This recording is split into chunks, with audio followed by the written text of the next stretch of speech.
Hello friends, a warm welcome to all of you in my YouTube channel Akhilesh education centre. This is Akhilesh Kumar. आप सभी का स्वागत है हमारे YouTube channel Akhilesh education centre पर। दोस्तों, आज हम लोग स्टार्ट करने वाले हैं क्लास 12th में एक नया चैप्टर जिसका नाम है संधारित्र तथा परावैद्युत। तो आप लोग इस पर ध्यान दीजिएगा, कॉन्सेंट्रेट होकर पढ़ेंगे तो बहुत अच्छे से और बहुत शीघ्र समझ में आ जाएगा। हम लोग चलिए बिना किसी देरी के अपने सेशन की शुरुआत करते हैं एक मोटिवेशनल कोट के साथ। जब आंखों में अरमान लिया मंजिल को अपना मान लिया, जब आंखों में अरमान लिया मंजिल को अपना मान लिया, तो है मुश्किल क्या और आसान क्या, जब ठान लिया तो ठान लिया। इसी के साथ चलिए हम लोग स्टार्ट करते हैं अपना टॉपिक जिसका नाम है संधारित्र तथा परावैद्युत। तो हम लोग सबसे पहले जो पढ़ेंगे यहाँ पर पढ़ेंगे सबसे पहले वैद्युत धारिता क्या होती है।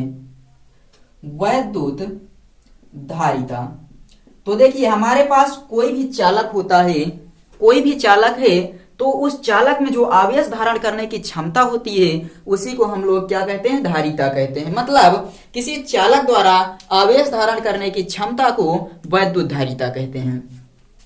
आप लोग लिखिए, किसी चालक द्वारा आवेश धारण करने की क्षमता को वैद्युत यानी कि धारिता कहते हैं।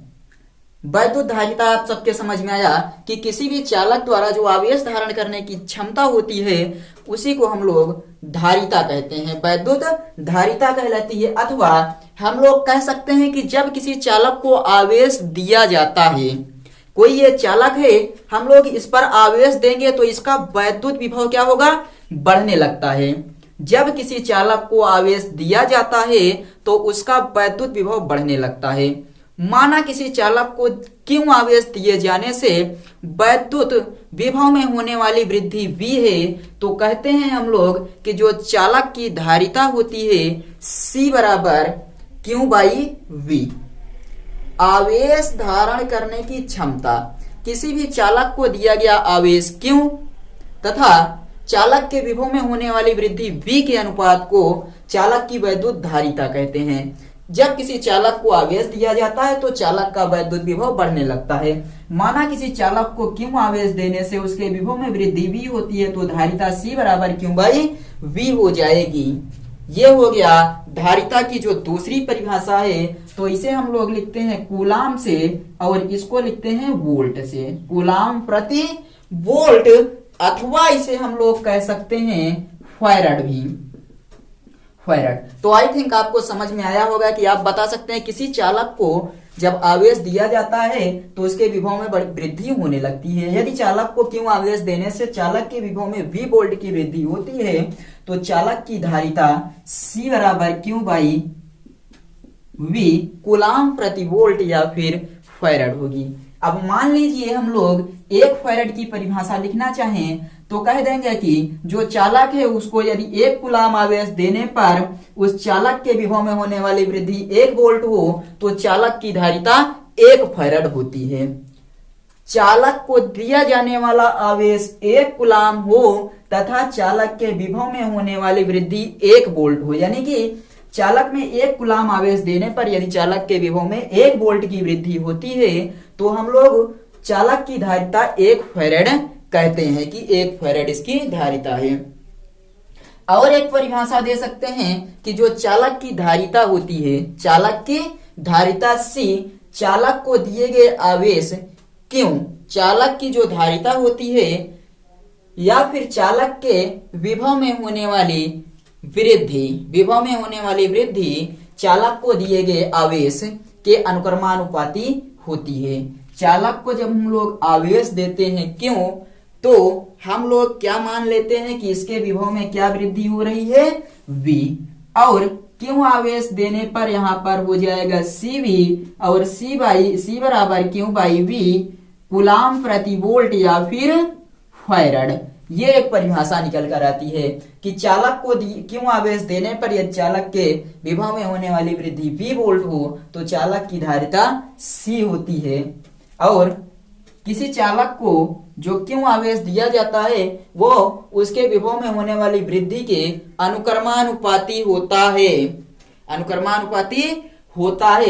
और यहाँ C एक अनुक्रमानुपाती नियतांक है जिसे चालक की वैद्युत धारिता कहते हैं, चालक की वैद्युत धारिता कहते हैं। और अब आप लोग देखिए कि जो धारिता होती है वह एक अदिश राशि है या कैसी राशि है, तो चालक की जो धारिता है वो अदिश राशि है। आप इसकी परिभाषा इस प्रकार मान लीजिए, हमें 1 फैरेड की परिभाषा निकालना है, तो यदि हम लोग चालक को 1 कूलाम का आवेश दे दें, 1 कूलाम आवेश देने से चालक के विभव में होने वाली वृद्धि 1 वोल्ट हो, तो चालक की धारिता 1 फैरेड होगी, 1 फैरेड होगी।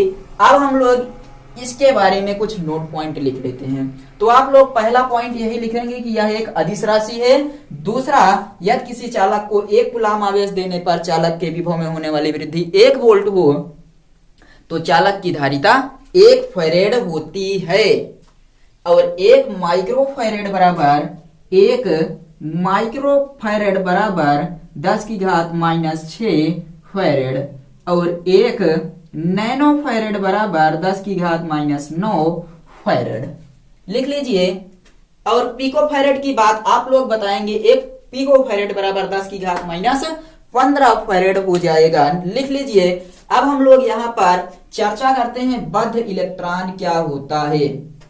बद्ध इलेक्ट्रॉन, तो ये वे इलेक्ट्रॉन हैं जो पदार्थ के नाभिक से दृढ़ता पूर्वक बंधे रहते हैं। ऐसे इलेक्ट्रॉन जो परमाणु के नाभिक से दृढ़ता पूर्वक बंधे रहते हैं बद्ध इलेक्ट्रॉन कहलाते हैं। बद्ध इलेक्ट्रॉन ऐसे इलेक्ट्रॉन होते हैं जो परमाणु के नाभिक से दृढ़ता पूर्वक बंधे होते हैं, यानी कस कर बंधे होते हैं, ये बद्ध इलेक्ट्रॉन कहलाते हैं, बद्ध इलेक्ट्रॉन कहलाते हैं। और मुक्त इलेक्ट्रॉन कौन से होते हैं, तो वे इलेक्ट्रॉन मुक्त इलेक्ट्रॉन कहलाते हैं जो नाभिक से बंधे नहीं होते हैं। मतलब कि नाभिक से दृढ़ता पूर्वक ये इलेक्ट्रॉन बंधे नहीं होते, ये नाभिक से दूर होते हैं, इन पर नाभिकीय बल बहुत कम कार्य करता है। और ये जो मुक्त इलेक्ट्रॉन होते हैं, आप आगे पढ़ेंगे कि बाहर से ऊर्जा पाने पर अपनी ही कक्षा में अनियमित गति करने लगते हैं। और जब ये अपनी ही कक्षा में अनियमित गति करने लगते हैं तो यही मुक्त इलेक्ट्रॉन उस परमाणु में वैद्युत धारा के प्रवाह का कार्य करते हैं। अभी आपको इतना याद रखना है कि बद्ध इलेक्ट्रॉन नाभिक से दृढ़ता पूर्वक कसकर बंधा होगा और मुक्त इलेक्ट्रॉन नाभिक से दूर होगा, इस पर नाभिकीय बल बहुत कम कार्य कर रहा होगा। मतलब कि इस पर जो नाभिकीय बल कार्य करेगा वो ना के बराबर होगा। और ये जब इलेक्ट्रॉन बाहर से कहीं से भी थोड़ी सी भी ऊर्जा मिली इसको, तो ये क्या करेगा, अपनी कक्षा में ही एक टेढ़ी मेढ़ी गति करने लगता है, और इसीलिए इस इलेक्ट्रॉन को मुक्त इलेक्ट्रॉन कहते हैं। और याद रखिएगा, जिस पदार्थ में जितने ज्यादा मुक्त इलेक्ट्रॉन होते हैं वह उतना ही अच्छा वैद्युत का चालक होता है।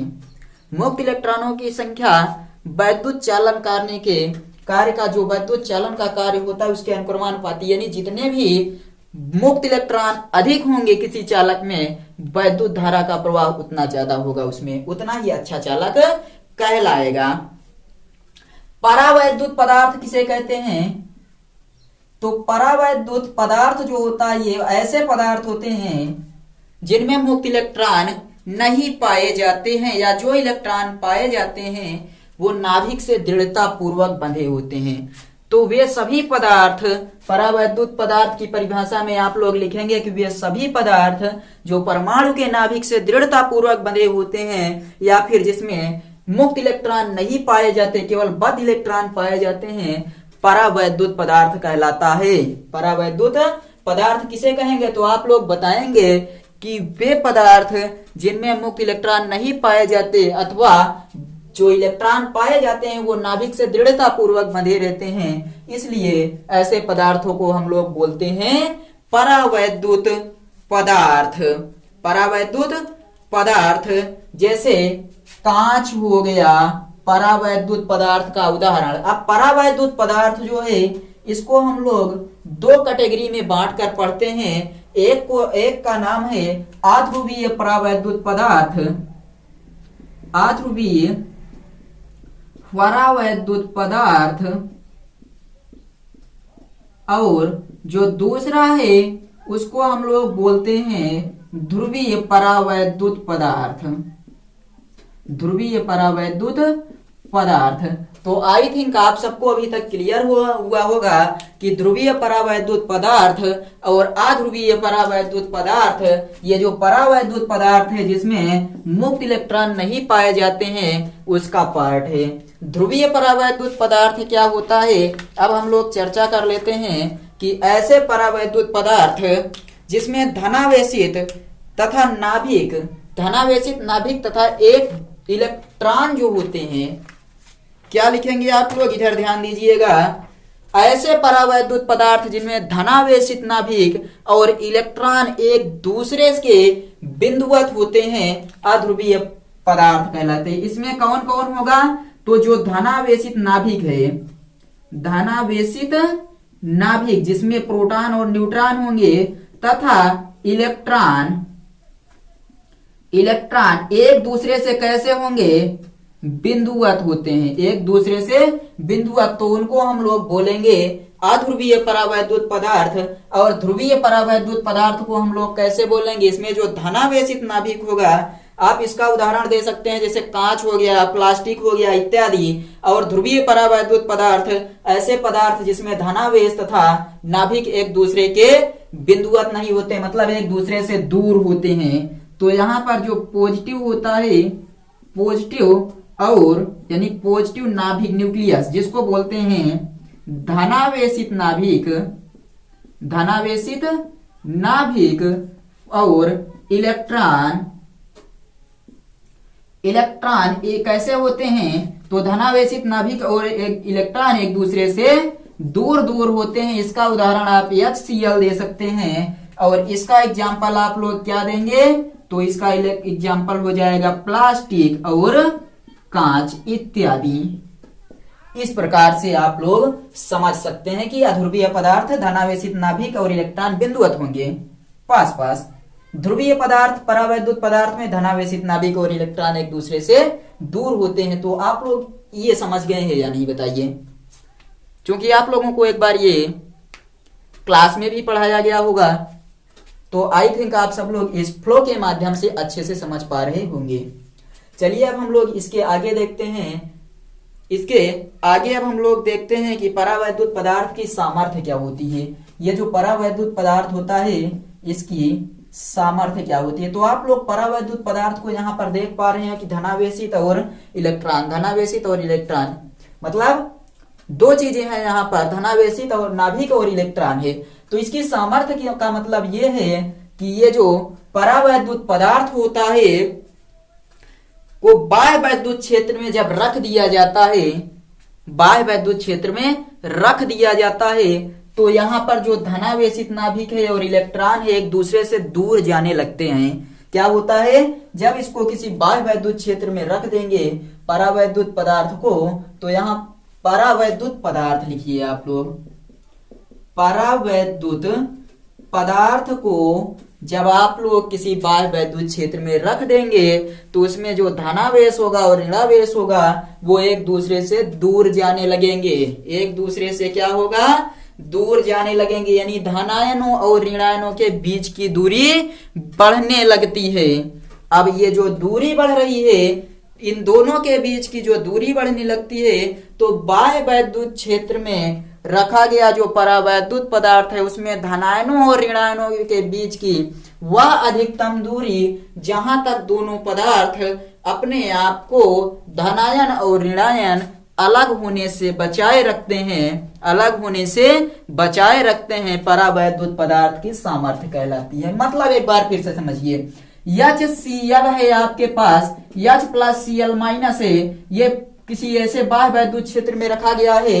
जब बाह्य वैद्युत क्षेत्र में रखेंगे तो इन दोनों के बीच की दूरी बढ़नी शुरू हो जाएगी और वह अधिकतम बिंदु जहां तक ये दूसरे एक दूसरे से अलग होने से बचाए रखते हैं, मतलब कि अब यदि उससे थोड़ी सी भी दूरी बढ़ा दी जाए तो ये दोनों अलग हो जाएंगे। तो जहां तक ये दोनों अपने आप को अलग होने से बचाए रखते हैं वही परावैद्युत पदार्थ की सामर्थ्य कहलाती है।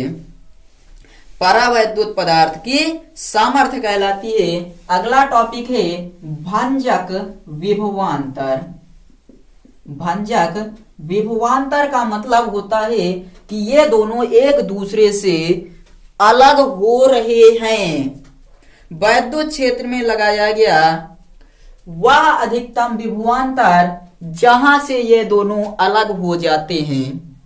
अलग हो रहे हैं का मतलब है जहां तक ये दोनों बचाए रहेंगे वो सामर्थ्य हो जाएगी, और उस बिंदु को हम लोग भंजक विभवांतर कहेंगे। मान लीजिए जहां तक बचाए रहेंगे वहां पर जो सामर्थ्य होगी उसको परावैद्युत पदार्थ की सामर्थ्य, और उस बिंदु के बीच जो विभव का अंतर होगा उसे हम लोग भंजक विभवांतर कहेंगे। यानी एक पॉइंट और भी बढ़ा दिया जाए तो ये दोनों एक दूसरे से अलग हो जाएंगे, उस बिंदु को हम लोग भंजक विभवांतर, मतलब वह अधिकतम बिंदु जहां तक H प्लस और Cl माइनस यानी परावैद्युत पदार्थ का धनायन और ऋणायन एक दूसरे को अलग होने से बचाए रखता है।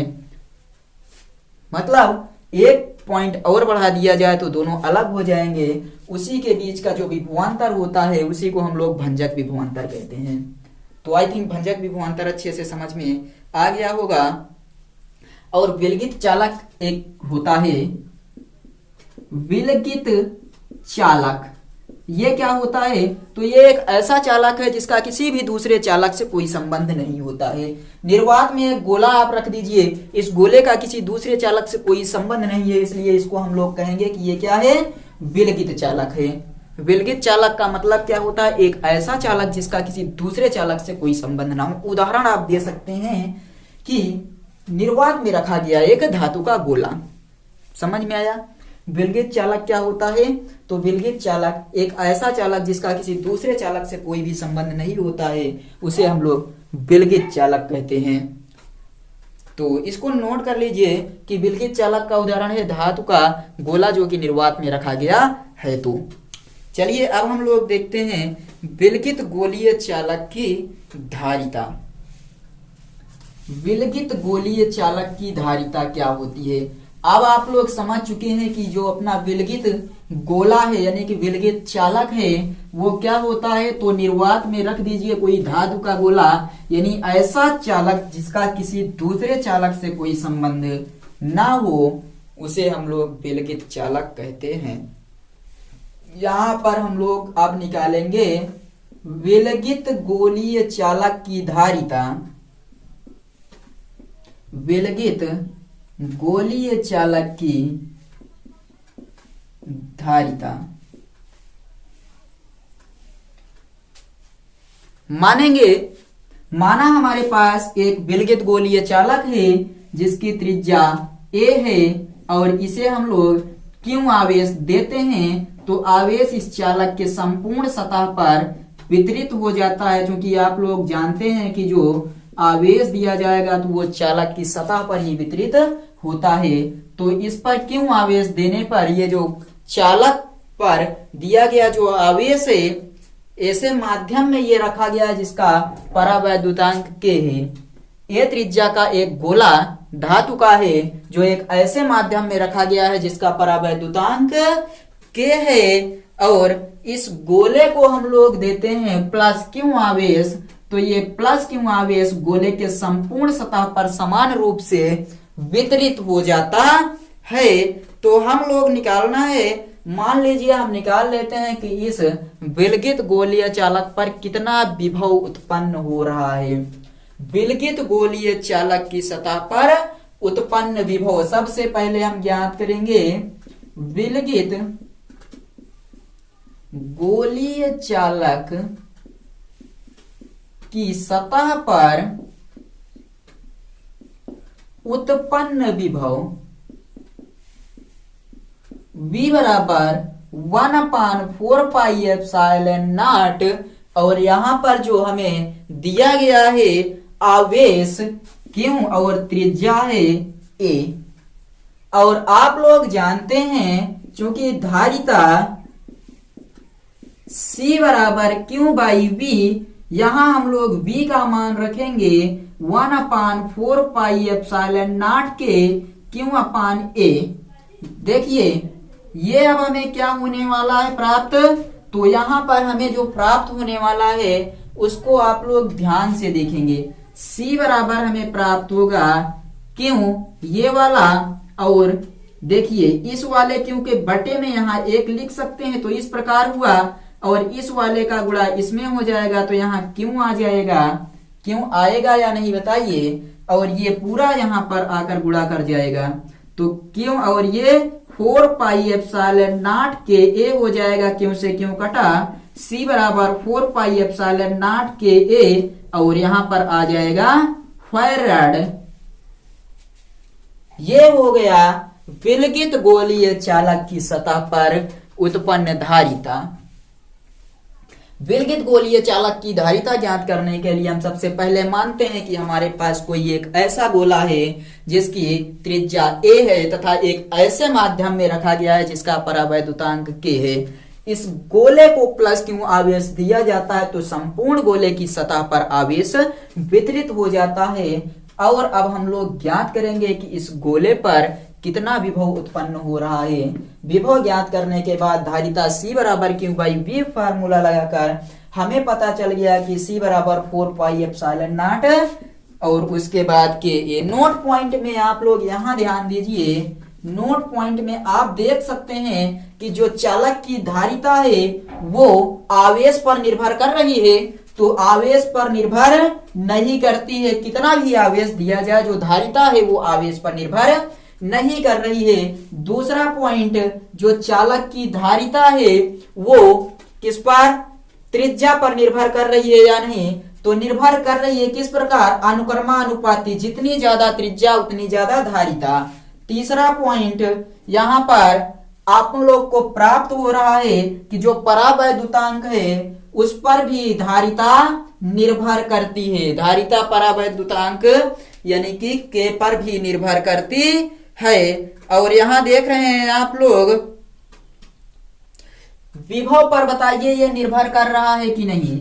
चालक की जो धारिता है वो विभव पर भी निर्भर नहीं है, मतलब कि विभव से हमें कोई मतलब नहीं, आवेश से कोई मतलब नहीं, हमें चालक की त्रिज्या के अनुक्रमानुपाती प्राप्त हुआ। और चालक का जो परावैद्युतांक है, माध्यम के परावैद्युतांक पर भी विलगित गोलीय चालक की धारिता निर्भर करती है। और आप लोग अब आगे ध्यान दीजिए कि क्या हम लोग 1 फैराड के गोलीय चालक की धारिता को कहीं पर रख सकते हैं। 1 फैराड की गोलीय चालक की धारिता को किस प्रकार ज्ञात करेंगे। C बराबर 4 पाई एप्सिलॉन नॉट के ए, C बराबर 4 पाई एप्सिलॉन नॉट के ए। इसका मान कितना हो जाएगा बताइए।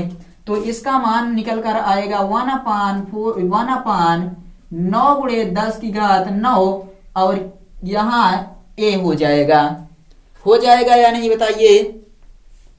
हो गया। तो अब हम लोग क्या निकालेंगे, यहाँ पर हमें क्या निकालना है। C बराबर प्राप्त हुआ 9 गुणे 10 की घात 9, 4 पाई एप्सिलॉन नॉट बराबर है 1/4 पाई होता तो 9 गुणे 10 की घात 9, 4 पाई एप्सिलॉन नॉट के है तो 1/9 गुणे 10 की घात 9 हो जाएगी। और इस प्रकार हम लोग अब यहां से निकालते हैं, क्या निकालेंगे, ये जो A दिया गया है उसका मान हम लोग अब निकालते हैं। A का मान हम लोग निकालेंगे तो आपको पता है कि धारिता C बराबर हमें कितना रखना है, 1 फैराड। और यहां अब क्या करेंगे, A की वैल्यू निकालेंगे तो A की वैल्यू कितना आ जाएगी। देखिए ये यहां से यहां पर आएगा तो ये 1 है तो गुणा में बन जाएगा 9 गुणे 10 की घात 9 हो जाएगा। A बराबर 9 गुणे 10 की घात 9 मीटर, यानी कि A बराबर 9 गुणे 10 की घात 6 किलोमीटर। यदि हम लोग क्या करेंगे, 1 फैराड जो गोलीय चालक है, क्या करना है, 1 फैराड धारिता के गोलीय चालक को, 1 फैराड धारिता के गोलीय चालक को आप कहां पर रखेंगे बताइए। A का मान 1 फैराड हमने लिया तो हमें प्राप्त हो गया 9 गुणे 10 की घात 6 किलोमीटर त्रिज्या। इतना त्रिज्या का गोलीय चालक आप कहां रखेंगे, तो वही कह रहा है फैराड धारिता के गोलीय चालक को सामान्यतः कहीं भी नहीं रखा जा सकता है। सामान्यतः कहीं नहीं रखा जा सकता है। सामान्यतः कहीं नहीं रखा जा सकता। क्यों नहीं रखा जा सकता है, क्योंकि जो उसकी त्रिज्या निकल कर आ रही है 9 गुणे 10 की घात 6 किलोमीटर, इतने बड़े गोले को आप कहां पर रखेंगे। इसीलिए कह रहा है कि 1 फैराड के गोलीय चालक की धारिता धारिता के गोलीय चालक को सामान्यतः कहीं पर भी नहीं रखा जा सकता है। अब हम लोग यहाँ ज्ञात कर लेते हैं कि यदि हम लोग पृथ्वी को एक चालक मान लें जिसकी त्रिज्या 6400 किलोमीटर होती है, यदि पृथ्वी को एक चालक मान लिया जाए, यदि पृथ्वी को एक चालक मान लिया जाए तो धारिता क्या हो जाएगी बताइए। C बराबर 4 पाई एप्सिलॉन नॉट के RE, पृथ्वी की त्रिज्या RE होती है और यहां रखेंगे 1/9 गुणे 10 की घात 9 और RE का मतलब क्या होता है, या तो आप 6400 किलोमीटर रख दीजिए या फिर 6.4 गुणे 10 की घात 6 कर दीजिए। ये आ गया। अब हम क्या करेंगे यहाँ पर, अब हम लोग देखिए क्या करते हैं, 6.4 गुणे 10 की घात 6 गुणे 10 की घात -9/9, ये कितना हो जाएगा 6.4 गुणे 10 की घात -3/9। अब देखिए 6.4 गुणे 10 की घात -3/9 आ गया और इसको हम लोग क्या करेंगे, अब क्या कर देते हैं, भाग दे देते हैं, दशमलव लगाएंगे, 9 7 63, 1 64, 10 9 1 9 9 9 1 9 गुणे 10 की घात -3 यानी 711 ये आ जाएगा और C है तो इसलिए फैराड हो जाएगा 711 फैराड। तो यदि पृथ्वी को एक गोलीय चालक मान लिया जाए तो उसकी धारिता C बराबर 711 फैराड होती है। 711 यहाँ पर फैराड नहीं बल्कि माइक्रो फैराड हो जाएगा। ध्यान दीजिएगा ये 3 अंक इधर जा रहा है तो गुणे 10 की घात -3 हो जाएगा, तो यहाँ पर हो जाएगा 711 गुणे 10 की घात -6 फैराड यानी कि फैराड। और उसके बाद C बराबर 711 10 की घात 6 का मतलब होता है माइक्रो और ये फैराड, इतना आ जाएगा। तो आप सबको समझ में आया कि नहीं। संधारित्र अब हमें पढ़ना है, परावैद्युत आप लोग पढ़ चुके हैं।